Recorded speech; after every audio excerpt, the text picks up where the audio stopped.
नमस्कार, सभी का स्वागत है। आज हम एक बहुत ही कह सकते हैं एक पावरफुल आइडिया पर बात करने वाले हैं। वो ये कि अपनी सोच, अपनी मानसिकता को बदलकर मानसिक परिपक्वता मतलब मेंटल मैच्योरिटी और मन की शांति कैसे पाई जा सकती है। असल में ये एक सफ़र है, रिएक्ट करने से रिफ्लेक्ट करने तक का। ये सवाल मेरे साथ ही क्यों, हम सबने कभी ना कभी खुद से जरूर पूछा होगा, है ना। एक बहुत जानी पहचानी सी फीलिंग है ये, जब लगता है कि हम तो बस हालात के शिकार हैं, जैसे सारी दुनिया हमारे ही खिलाफ हो गई हो। पर क्या हो अगर इसी सवाल को देखने का एक बिल्कुल अलग नजरिया भी हो। अच्छा, अब ये जो स्लाइड है ना, ये बहुत दिलचस्प है। ये एकदम साफ साफ दिखाती है कि दो तरह की सोच में कितना फर्क होता है। देखिए, एक तरफ है विक्टिम माइंडसेट, यानी पीड़ित वाली सोच, जो हर मुश्किल को एक पर्सनल अटैक की तरह देखती है। और वहीं दूसरी तरफ है सीकर माइंडसेट, यानी एक साधक की सोच, जो हर चुनौती को एक मौके की तरह देखती है, कुछ सीखने का मौका। और असली मोड़, असली टर्निंग पॉइंट यहीं आता है। देखिए, विक्टिम से सीकर बनने का ये जो सफर है ना, ये बाहर की दुनिया बदलने से नहीं होता। ये शुरू होता है एक कॉन्शियस चॉइस से, एक अंदरूनी फैसले से, ये समझने से कि पावर हमारे हाथ में है, कि हम कैसे किसी सिचुएशन पर रिएक्ट करेंगे, ये हम चुन सकते हैं। हर झटका एक क्लासरूम बन जाता है। ये जो लाइन है, ये साधक की सोच का, सीकर्स एटीट्यूड का एकदम कोर प्रिंसिपल है। ये मुश्किलों की परिभाषा ही बदल देती है। वो अब रुकावटें नहीं रहती, बल्कि वो मौके बन जाती हैं ग्रोथ के लिए, कुछ सीखने के लिए।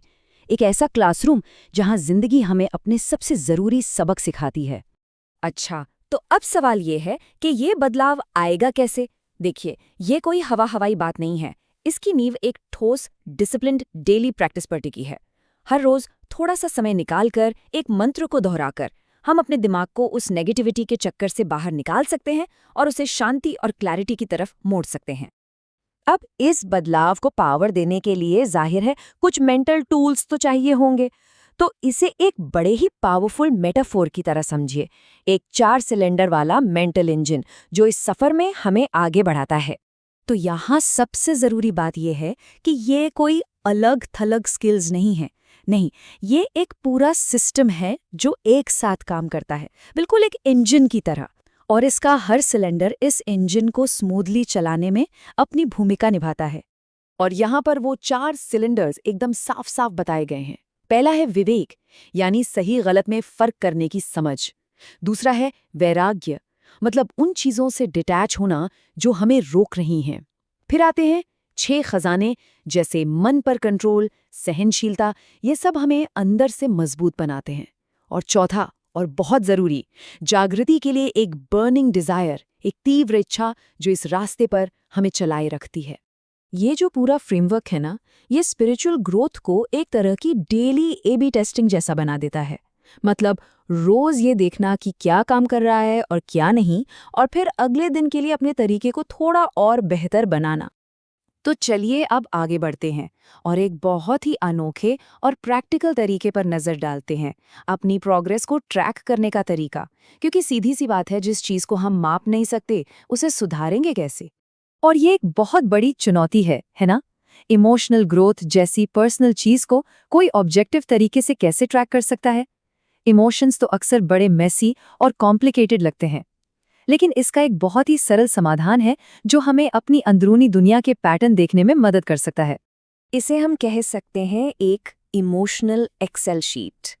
ये अपनी स्ट्रेस रिएक्शंस के ट्रेंड्स को देखने का एक बहुत ही सिंपल तरीका है।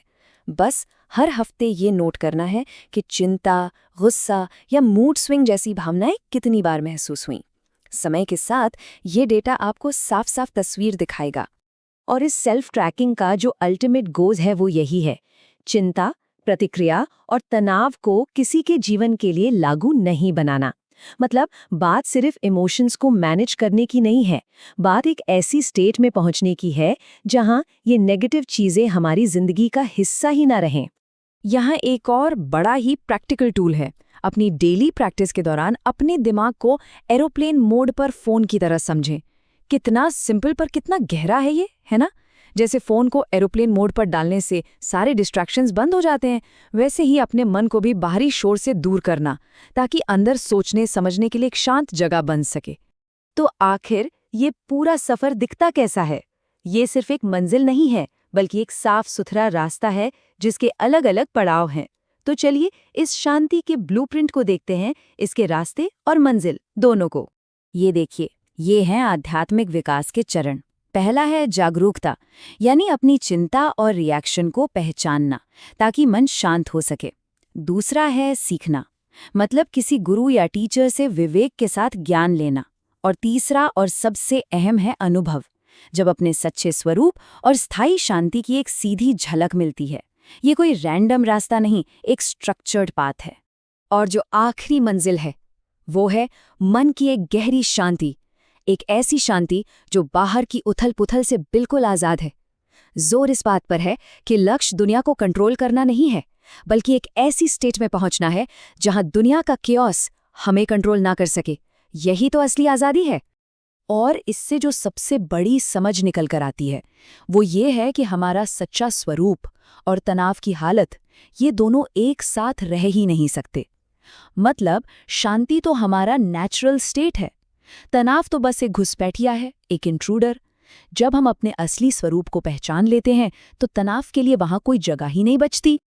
और आखिर में ये सवाल जो सोचने पर मजबूर करता है, ये पूरी बात को वापस हर किसी के अपने जीवन पर ले आता है और सेल्फ रिफ्लेक्शन के लिए प्रेरित करता है कि अगर कोई अपनी इमोशनल एक्सेल शीट बनाए तो वो क्या दिखाएगी, उससे अपने बारे में क्या कुछ पता चलेगा।